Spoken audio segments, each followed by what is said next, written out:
Olá, queridos irmãos, graça e paz, sejam todos muito bem-vindos.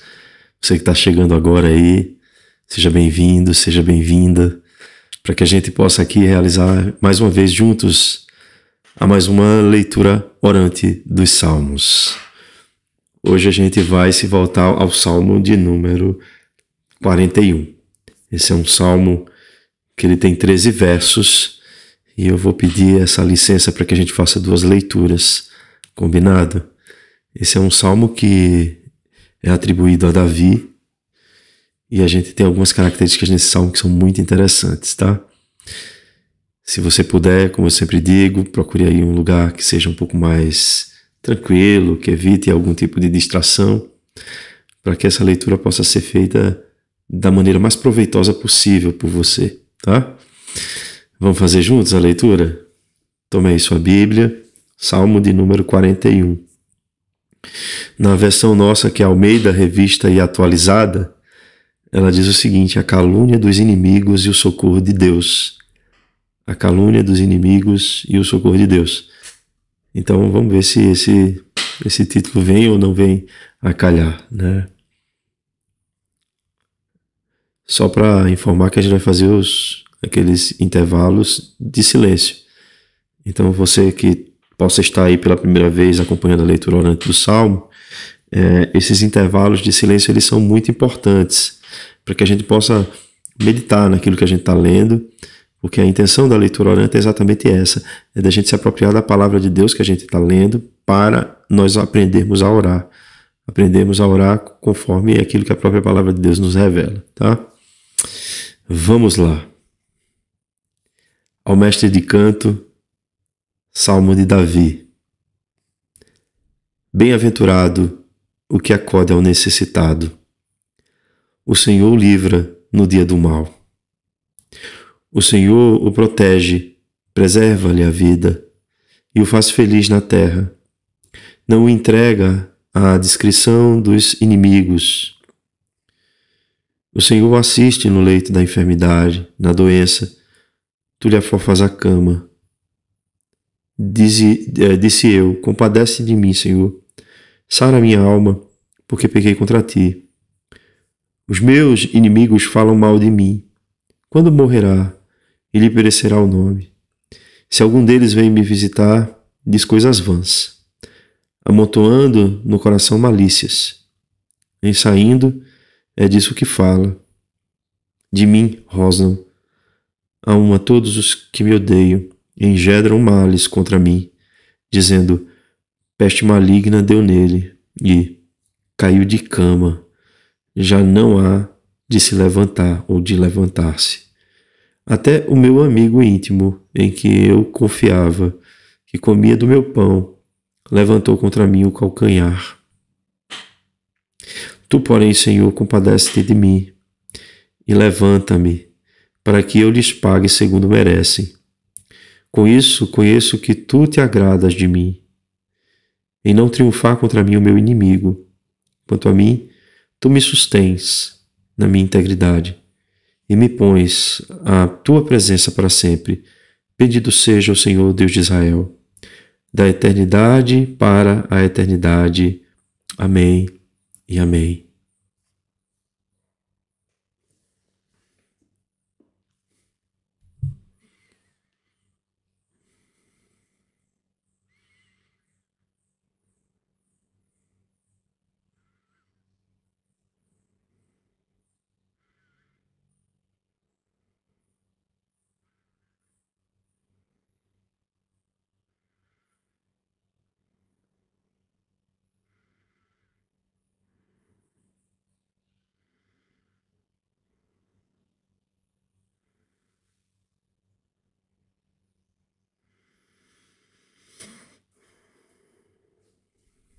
Bem-aventurado o que acode o necessitado. O Senhor o livra no dia do mal. O Senhor o protege, preserva-lhe a vida e o faz feliz na terra. Não o entrega à discrição dos seus inimigos. O Senhor o assiste no leito da enfermidade. Na doença, tu lhe afofas a cama. Disse eu, Compadece-te de mim, Senhor. Sara a minha alma, porque pequei contra ti. Os meus inimigos falam mal de mim. Quando morrerá, e lhe perecerá o nome. Se algum deles vem me visitar, diz coisas vãs, amontoando no coração malícias. Em saindo, é disso que fala. De mim rosnam a uma todos os que me odeiam. Engendram males contra mim, dizendo, peste maligna deu nele, e caiu da cama, já não há de levantar-se. Até o meu amigo íntimo, em quem eu confiava, que comia do meu pão, levantou-se contra mim o calcanhar. Tu, porém, Senhor, compadece-te de mim e levanta-me para que lhes pague segundo merecem. Com isto conheço que tu te agradas de mim, em não triunfar contra mim o meu inimigo. Quanto a mim, tu me sustens na minha integridade e me pões a tua presença para sempre. Bendito seja o Senhor, Deus de Israel, da eternidade para a eternidade. Amém e amém.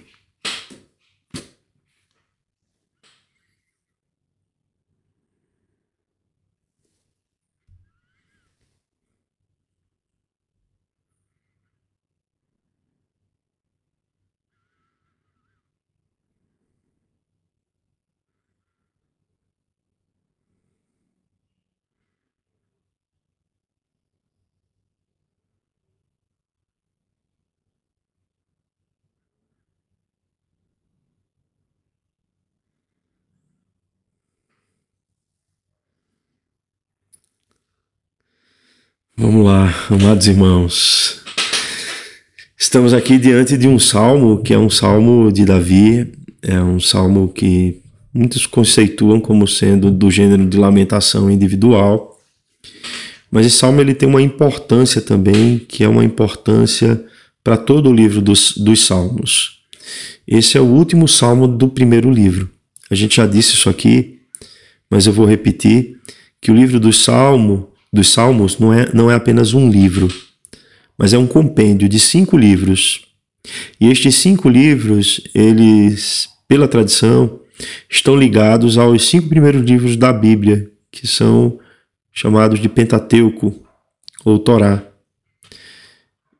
O primeiro livro encerra no Salmo 41. Inicia-se com a introdução que está no Salmo 1 e 2, e se encerra no Salmo 41. Esse salmo traz um pouco da história de Davi, né?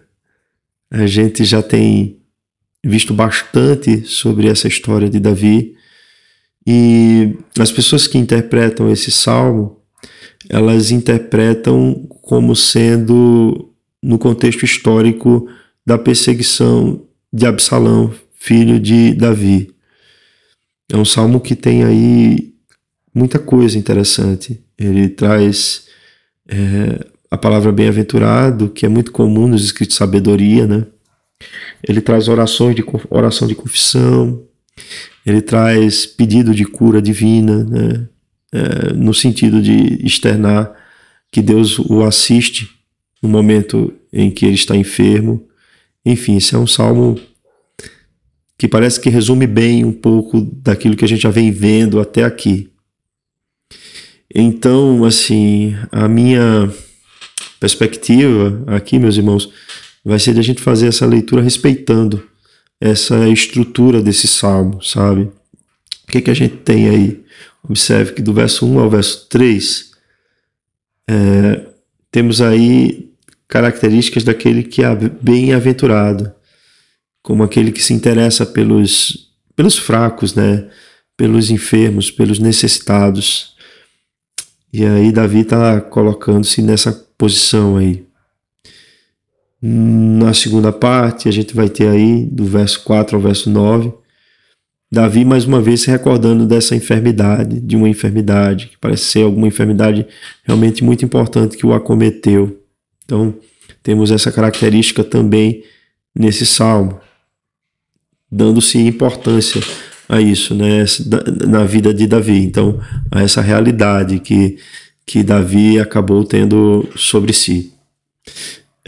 O que ele faz aí? Primeiro, no verso 4, você vai ver que ele se recorda de sua confissão de pecado, quando ele diz assim: Senhor, se compadece de mim, né?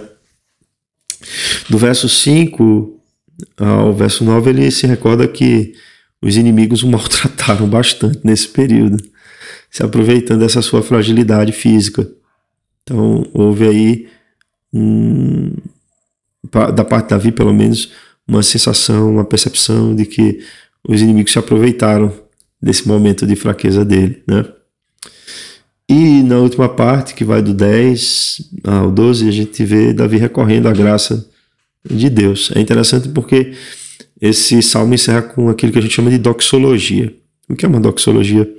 É um canto de louvor a Deus. Isso é muito comum de acontecer nos encerramentos dos salmos. Às vezes uma referência a Davi e uma doxologia. A gente precisa lembrar algumas coisas de início, assim, sobre a vida de Davi. Davi, ele foi ungido rei de Israel após Saul.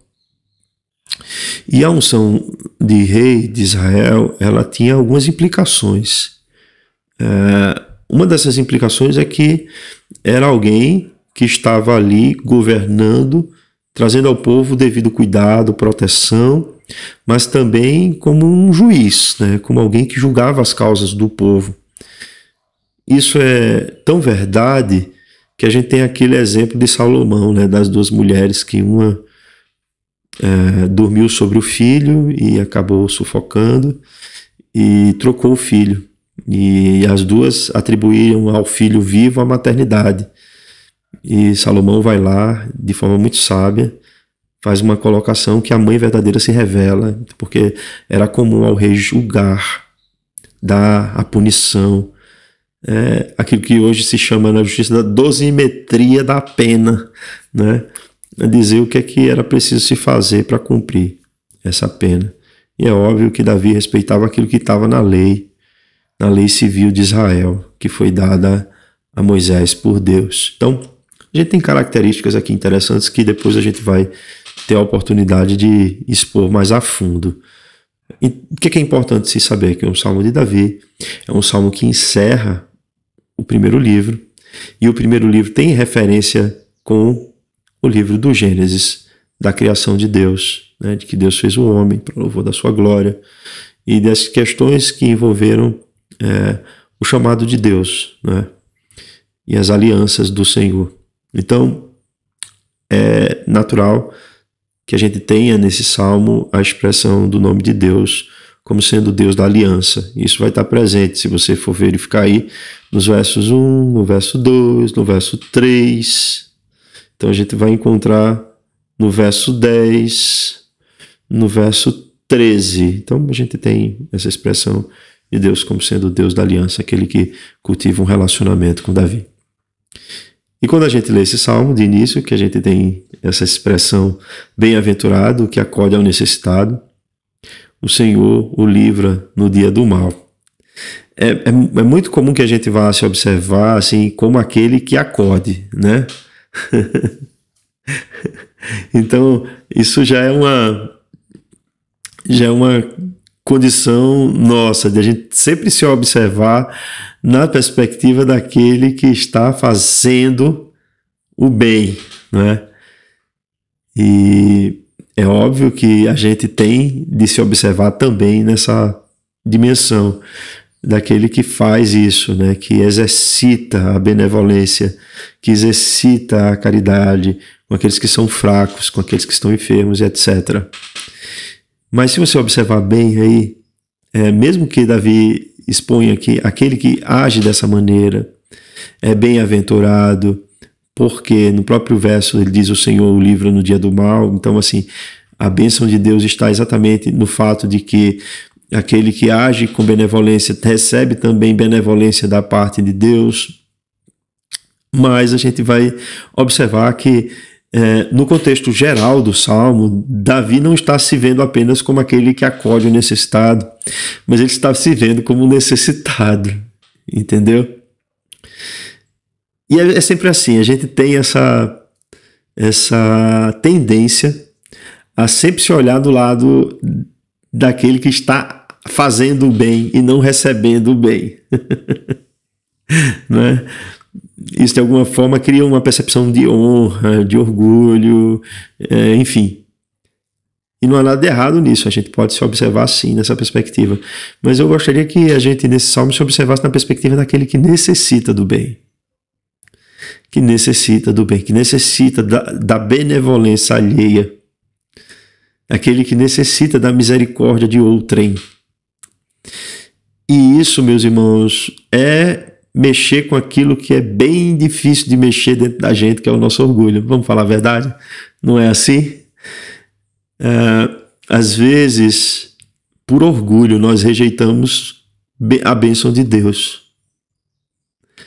Por orgulho, a gente rejeita a mão estendida de Deus porque a gente se acha forte o suficiente para se livrar sozinho das nossas mazelas, né? Se libertar sozinho das nossas questões mais pessoais, de batalha, de demandas da vida. Mas o Salmo parece nos convidar também a se ver como necessitados. E de fato somos, mesmo regenerados por Cristo Jesus, não é? Mesmo vivendo dentro de um contexto da aliança de Deus, no qual Deus não nos observa assim, de maneira como nós somos, mas nos observa através daquilo que Jesus Cristo fez pela nossa vida, seja como um corpo, um membro do corpo de Cristo, né? A gente ainda assim é carente da graça, da misericórdia de Deus. Então, se você observar bem assim a expressão bem-aventurado, ela traz isso implicitamente. Por que eu digo que ela traz isso implicitamente? Porque existe alguém que está abençoando. E quem está abençoando é Deus, a nossa vida. Sobretudo é Deus. Em última instância é Deus. É Deus quem nos abençoa. Entendeu? Então tá aí a graça de Deus em nos acudir, em vir ao nosso encontro. E naquele momento, quando mais necessitávamos, melhor dizendo, e ao clamarmos pelo seu nome, ele veio ao nosso socorro. Já ouvi tantos depoimentos, meus irmãos. Eu tenho, na minha própria experiência de vida, um momento que foi muito difícil para mim, que eu clamei por Jesus Cristo veio em meu socorro. É no acampamento que eu estive participando nesse final de semana passado, da quinta a domingo, lá em Cruzeiro. Um jovem me chamou e me relatou uma experiência dele, que ele estava prestes a ser morto, e ele clamou a Deus e a arma falhou, meus irmãos. Então, assim, tem situações, né, que temos uma experiência muito vívida daquilo que é Deus nos acudindo no momento de desespero, né? De extrema necessidade.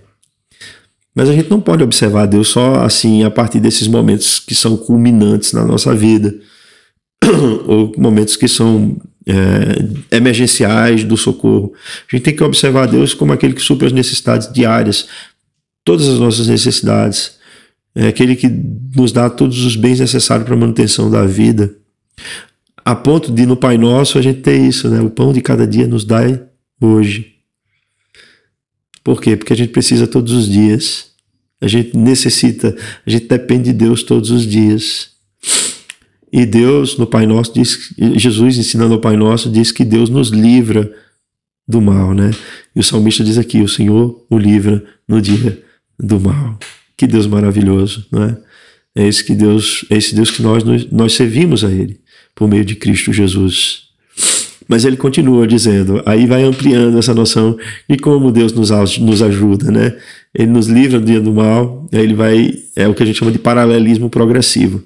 O Senhor, diz no verso 2, o protege, preserva-lhe a vida e o faz feliz na terra. Não o entrega, tá aí, a descrição dos seus inimigos. O Senhor o protege, preserva-lhe a vida, o faz feliz na terra, não entrega a descrição dos seus inimigos. O que é que ele está dizendo? É que Deus não nos abandona, né? Não deixa de mão assim, para que a gente possa ser presa fácil na mão daqueles que nos perseguem, né? Eu sei que há aí uma característica muito concreta de adversários aí para Davi, porque ele estava naquele momento em que Absalão, né, acabou cooptando pessoas que faziam parte das pessoas próximas de Davi, inclusive Aitofel, né? E a gente vai ver isso, que era amigo mesmo de Davi, mas de repente se volta contra Davi.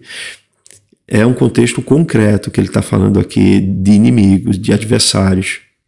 Mas a gente não pode esquecer, né, meus irmãos, da realidade espiritual em que estamos cercados. A gente tem na Bíblia que o nosso inimigo, o inimigo das nossas almas, como está na Bíblia, o diabo, Satanás, ele está muitas vezes ao nosso derredor bramando, buscando quem possa tragar, né? E se não fosse a proteção de Deus, se não fosse o fato de Jesus Cristo nos ter revestido com o seu Espírito, se não fosse o fato de Deus nos proteger com aqueles que são os seus anjos, como diz lá em Hebreus, que eles são ministros de Deus, e eles atuam sobre a vida de todos aqueles que hão de herdar a salvação, os anjos não caídos, né? Os anjos de Deus. Então Deus, ele nos protege também espiritualmente, ele nos dá livramento, ele não nos entrega a nossa própria sorte, muito menos na mão do nosso adversário, no adversário das nossas almas. E é muito bom a gente saber disso, porque a gente não vive aquela dinâmica de ficarmos completamente paralisados pelo meio daquelas coisas que não conhecemos. Então Deus está conosco, Deus nos protege, Deus nos guarda. E isso é importante se dizer aqui, tá? Não só isso, observem que agora ele vai falar sobre a enfermidade, né? Tá aí no verso 3. O Senhor o assiste no leito da enfermidade, na doença tu lhe afofas a cama. Você percebe que esses 3 primeiros versos, Davi está falando em terceira pessoa. É como se não fosse com ele, tá? Mas na verdade é com ele e a gente vai perceber que é com ele. Ele está falando em terceira pessoa para dizer que aquilo que aconteceu com ele não acontece só com ele, mas acontece com todos aqueles que o Senhor, de forma abençoadora, age em favor de suas vidas. Então, assim, a gente tem aqui no verso 3, agora uma conexão com a vida de Davi, e aí está claro que ele, mesmo usando a terceira pessoa, ele depois vai usar a primeira pessoa para mostrar que é ele, que Deus o assiste no leito da enfermidade. Ele estava vivendo isso na própria pele.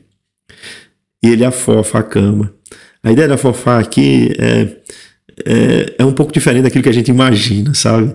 É como se fosse de virar a cama, porque ela vai... As camas não eram iguais às que são hoje, né? Mas é algo do tipo que a cama ela não vai ficar de uma forma acomodada a uma determinada posição que a gente fique e ela perca o seu afofamento.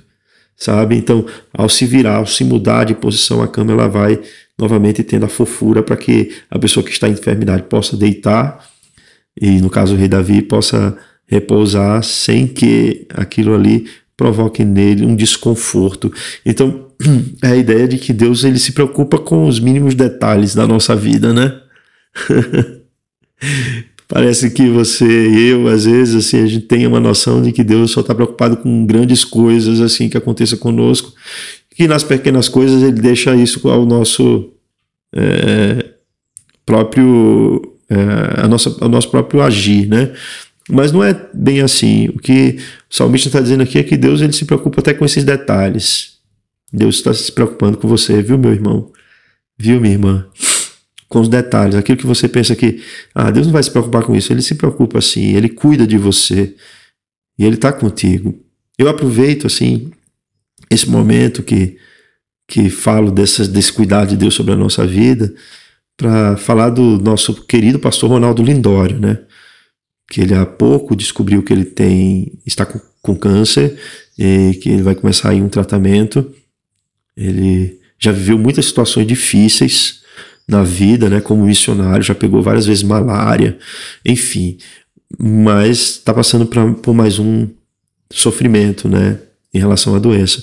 Então eu queria que os irmãos pudessem orar a Deus em favor do pastor Ronaldo Lindório, que é uma bênção, para mim o grande missiólogo do Brasil, assim, entre os evangélicos reformados. Então Vamos pedir a Deus que estenda as suas mãos, afofe a cama, né? Cuide dos mínimos detalhes da vida do pastor, da equipe que vai cuidar dele, do tratamento, etc.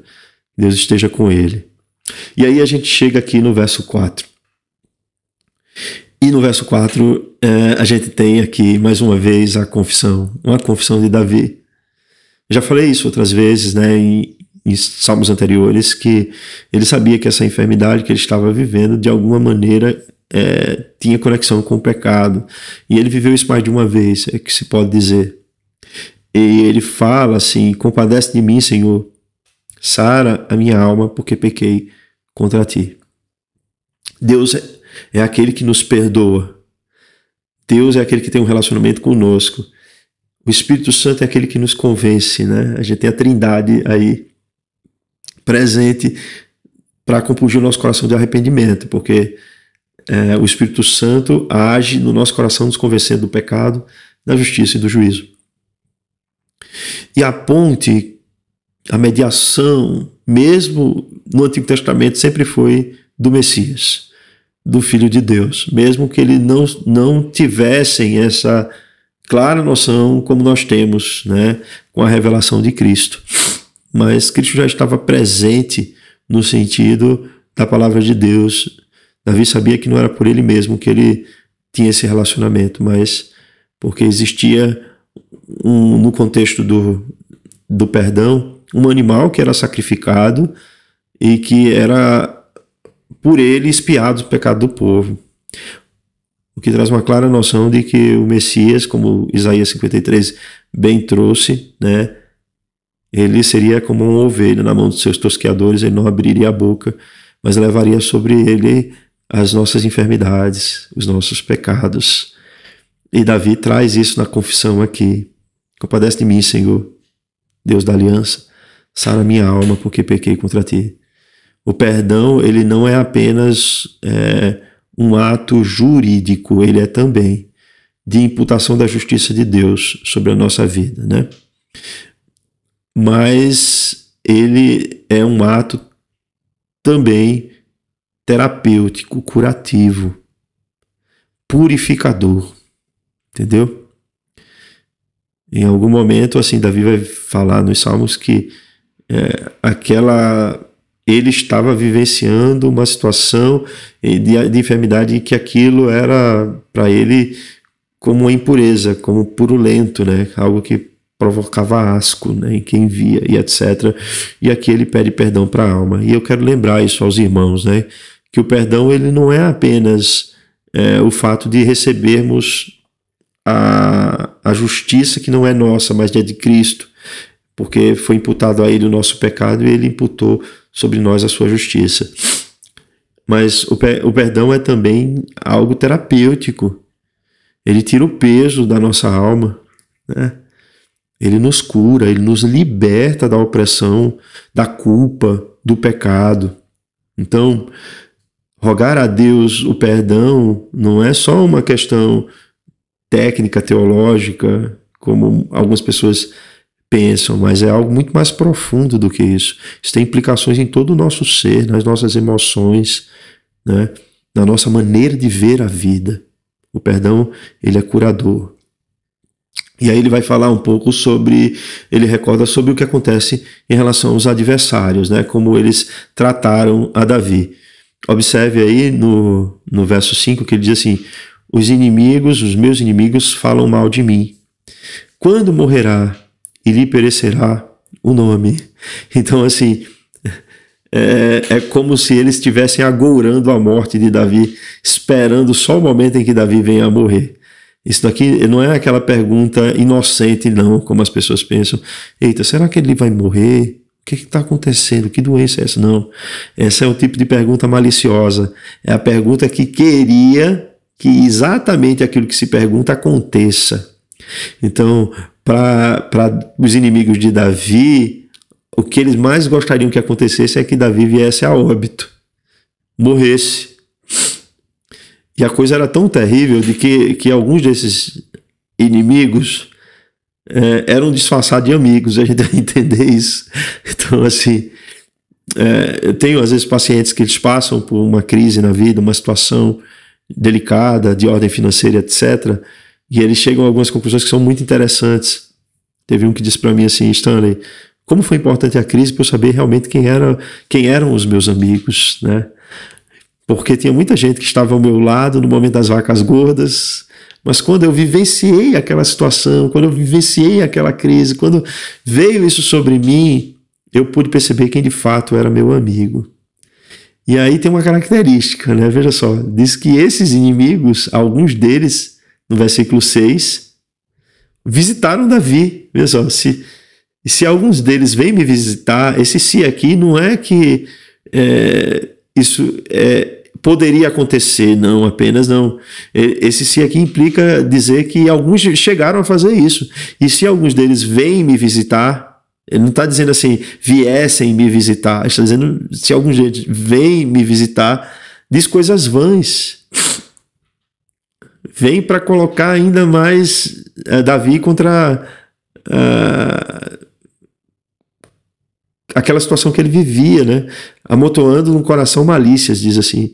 E em saindo eles ficam falando mal de Davi. Davi sabe disso, né? É uma visita falsa, meus irmãos. Que coisa horrível. Você, numa situação de dor, de sofrimento, receber uma visita de alguém que se passa por seu amigo, mas é uma visita falsa. É uma visita de falsidade. Era o que Davi percebia ali naquele momento. E aí, como aquela pergunta que foi feita no verso 5, quando morrerá e lhe perecerá o nome, tem essa implicação maliciosa, no verso 7 isso também vai transparecer. Diz assim, de mim rosnam a uma os que me odeiam, engendram males contra mim, dizendo, no verso 8, peste maligna deu nele, e caiu de cama, já não há quem o levante. Essa expressão aí no verso 7, de mim, ele diz assim, rosnam a uma todos os que me odeiam, rosnam.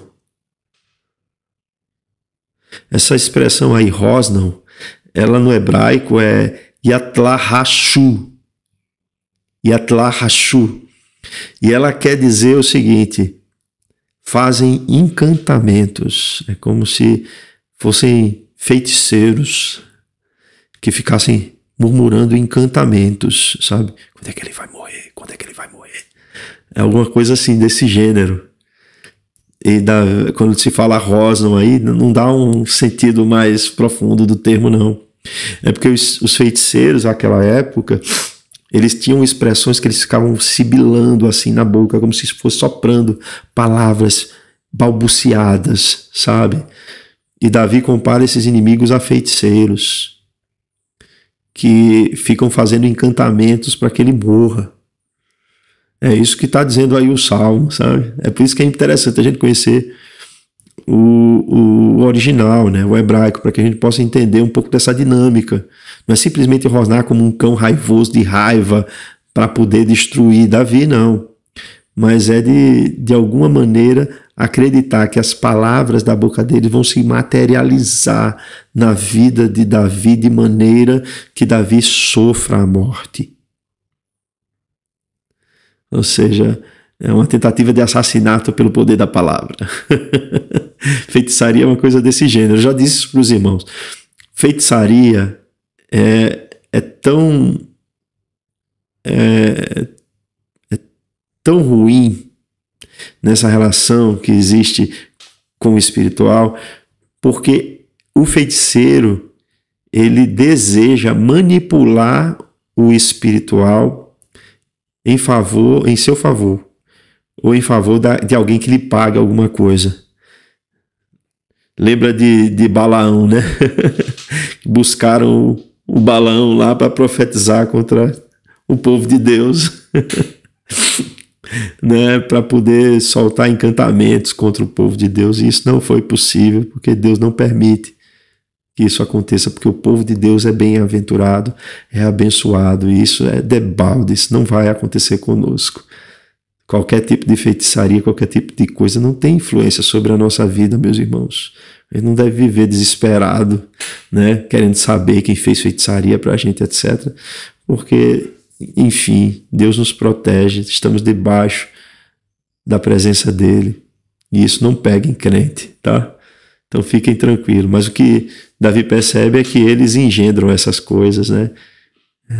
E ainda ficam falando coisas do tipo: peste maligna deu nele, caiu de cama e já não há de se levantar. Está dizendo: vai morrer, vai morrer, vai morrer. Como se fosse um agouro, né? Pela morte de Davi. E de fato era. E aí chegou naquele verso do amigo íntimo, veja só. Até o meu amigo íntimo, em que eu confiava, que comia do meu pão, levantou contra mim o calcanhar. Muitos que interpretam esse texto falam de Aitofel, né? Que era próximo a Davi, que estava dentro ali dos nobres, no seu reinado, e que se voltou contra Davi, se unindo a Absalão. Então, assim, isso acontece, meus irmãos, né? A gente está dentro de um contexto de pecado, de queda, né? O mundo, ele jaz no maligno. Então, pessoas que muitas vezes, durante algum tempo, tiveram uma relação conosco de aparente amizade, preocupada com a nossa vida e etc., elas podem, de repente, mudar de lado, né? E isso, enfim, são questões da vida, que a gente não deve fazer se desesperar por isso, acreditar que o mundo acabou porque isso aconteceu com a gente. Não, não acabou. Deus há de nos constituir novos amigos, né? Novas pessoas que realmente se importem conosco, que estejam ao nosso lado por cuidado, por amor, e não simplesmente para que possam usufruir de alguma coisa que a gente possa oferecer, tá? Então Aitofel fez isso com Davi. Levantou o calcanhar, é como se ele dissesse assim: está prestes a me dar um coice. Então é isso. E aí ele fala aqui no verso 10, né? A gente vai ter aí, retomando aí no verso 10, a questão da graça e da misericórdia de Deus, porque ele vai dizer assim: tu, porém, Senhor, compadece-te de mim. Tu, porém, Senhor, compadece-te de mim e levanta-me para que eu lhes pague segundo merecem. E aí você vai dizer assim: Stanley, mas Davi está falando que vai pagar conforme eles merecem. Ele está dizendo que não é de Deus a vingança, mas a vingança é dele. É porque a gente precisa entender o contexto, né? O contexto é de uma revolução em que o reinado de Davi é usurpado de alguma forma ali pelo seu filho Absalão, pelo menos por um curto período de tempo. E Davi, assim, sabe que ele havia sido ungido o rei. E eu já cheguei a dizer aqui de início aos irmãos que o rei ele não era simplesmente um monarca que ficava ali com algumas pessoas que julgavam as causas do povo por ele. Ele próprio julgava as causas do povo. E ele sabia, através da lei de Moisés, quais eram os ordenamentos da lei para essas questões civis, de rebelião, né, de assassínio, de homicídio. Eles sabiam qual era a repercussão que isso tinha e como, perante a lei civil de Israel, isso deveria ser feito. Então, quando Davi está dizendo assim, para que eu lhes pague segundo merece, ele está falando como rei, como aquele que aplicaria a lei. Entenderam? Não dá para a gente fazer esse tipo de oração assim para nós, no nosso tempo, quando se alguém faz algo mal para a gente diz assim: Senhor, que eu lhe pague conforme eles merecem e tal, como um tipo de vingança pessoal, tá? Não é nesse sentido que o texto está sendo trazido aqui, mas é no sentido de um rei, que é Davi, aplicando a lei civil de Israel, que é a lei que foi dada a Moisés, para aqueles que se rebelaram, que cometeram homicídios, que tentaram, por um tipo de golpe, roubar o trono de Davi, tá? Então, é esse o contexto. A gente precisa, meus irmãos, sempre, fazendo uma aplicação, rechaçar, repudiar os atos de violência, sabe? Nada justifica atos de violência. Por exemplo, a gente está vendo o que está acontecendo em Israel, né? Que o grupo terrorista Hamas que é um grupo terrorista, isso precisa ficar muito claro. Eles agem promovendo aquilo que é chamado de terror. Eles cometeram atrocidades, barbaridades contra Israel, né, contra civis, contra crianças. Fizeram coisas absurdas, degolaram crianças, estupraram mulheres, mataram idosos, inclusive sobreviventes do Holocausto nazista. Sequestraram adolescentes, mulheres, homens. Então, assim, isso deve ser rechaçado. Deve ser rechaçado. Não sair uma notinha, como às vezes sai aí dessa diplomacia brasileira, que é muito fortemente influenciada por uma ideologia progressista, cheia de problemas e de falhas quanto às questões éticas e morais, e com um antissemitismo disfarçado, sabe? Violência sempre deve ser rechaçada, sempre deve ser rechaçada. Terrorismo é terrorismo e a gente precisa nomear isso. A vítima é a vítima. Então a gente precisa entender isso, sabe? Quem quiser se aprofundar, estude um pouco mais, mas não entra nesse jogo de narrativas que muitas vezes é usado pela esquerda progressista, vou colocar assim, brasileira, na tentativa de tornar a vítima o algoz e o algoz a vítima, sabe? Vamos ter cuidado com isso. Então, Davi, quando traz para si a justiça, né? O fazer justiça, o pagar conforme merece, o faz como rei, e ele faz isso pensando de acordo com a própria lei de Moisés, a lei civil, tá? Do seu povo, da sua época. A gente sabe muito bem que essa lei não se aplica mais a nós. A gente tem os nossos próprios códigos de lei de cada povo, de cada nação, tá? Mas é isso que ele está dizendo aqui. E aí fala assim: com isso conheço que tu te agradas de mim, em não triunfar contra mim o meu inimigo.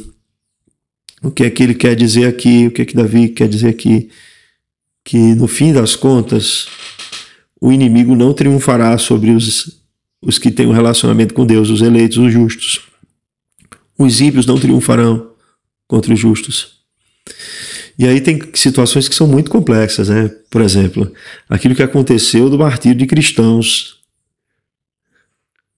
lá nos primeiros séculos, o que acontece muitas vezes com cristãos na África subsaariana, que acontece com alguns grupos no norte da África, né, de cristãos serem mortos, decapitados, etc. Como é que a gente pode dizer que o inimigo aí não triunfou? A gente pode dizer que o inimigo não triunfou porque, no fim das contas, a história ainda não acabou. A história ainda não acabou. Esses que foram degolados, esses que foram mortos por conta do Evangelho, está lá no livro de Apocalipse sobre isso, né? E que clamam pelo sangue deles, eles terão essa justiça feita pelo próprio Deus. No fim dos tempos, essa justiça será feita de maneira perfeita, completa. E aqueles que foram degolados receberão corpos glorificados, à semelhança do corpo de Jesus Cristo. Então a história ainda não acabou. Nós reconhecemos isso. Mesmo que venhamos a ser mortos por conta daquilo que nós cremos, ainda assim a gente está em vitória, a gente triunfa. Porque Deus, Ele dá sim, vai dar, no fim das contas também o pago aos que agem dessa forma, né? Com impiedade e contra o inocente. No caso, assim, é essa questão que Davi está trabalhando aqui, tá? E aí ele volta para si, ele diz assim no verso 12: quanto a mim, tu me sustens na minha integridade e me pões à tua presença para sempre. Respondida a questão? Ou seja, não é só para o momento da existência de Davi, desse período entre a vida e a morte, mas é para sempre que Deus vai o suster. É para sempre que Deus vai o suster. E Davi tinha, mesmo que talvez não com a profundidade que nós temos por conta da revelação, mas ele tinha essa consciência de que a vida não se findaria aqui, tá? E aí ele fecha o primeiro livro, né, que vai do Salmo 1 até o Salmo 41, com uma doxologia. Uma doxologia é um canto de glorificação a Deus, de exaltação ao nome do Senhor. E aí ele diz assim: bendito seja o Senhor, Deus de Israel, de eternidade a eternidade, ou para a eternidade. Amém e amém. Que Deus seja louvado, meus irmãos, que Deus seja bendito, porque Ele é um Deus maravilhoso, é um Deus que acolhe ao necessitado, é um Deus que livra-nos da garra do nosso inimigo, do inimigo das nossas almas, é um Deus que nos perdoa e se compadece de nós. Que Deus seja louvado por todos os seus grandes feitos, em especial por Ele ter oferecido o seu Filho Jesus Cristo na cruz, para nos salvar. Que Deus seja louvado, sempre louvado, de eternidade em eternidade, para todo sempre. Amém e amém. Vamos fazer uma oração? Santo Deus, nós queremos te agradecer por esse momento aqui de leitura orante dos Salmos. Queremos te agradecer pela tua palavra, Senhor. Fortalece-nos pela tua palavra. Faz-nos, Senhor, compreender mais a fundo que tu és um Deus que te compadeces de nós, que tu nos acolhes. Nós somos frágeis, fracos. Muitas vezes somos acometidos por enfermidades e percebemos o quão somos frágeis, Senhor. Tem misericórdia de nós. Perdoa os nossos pecados, Senhor. Assim nós também clamamos, como fez Davi. Ajuda-nos e fortalece-nos, para que o inimigo, Senhor, não venha prosperar contra nós. Sabemos que somos teus e o inimigo não toca. Sabemos que vivemos no contexto, Senhor, da tua aliança. Dessa forma, Senhor, possuímos um relacionamento íntimo contigo. Ajuda-nos, Senhor, para que venhamos, Senhor, a te louvar. Venhamos a colocar diante de ti a tua justiça, a tua vingança, e não venhamos fazer justiça e vingança com as próprias mãos. Ajuda-nos, Senhor, para que da nossa boca saia o perfeito louvor e que possamos te louvar em espírito e em verdade, te agradecendo por quem tu és e por tudo que tens feito por nós. Tu és um Deus supremo, acima de tudo e de todos. Tu és o Deus de eternidade para a eternidade, para todo sempre. Amém e amém. Amém, queridos irmãos. Tenham todos uma boa noite e que Deus os abençoe.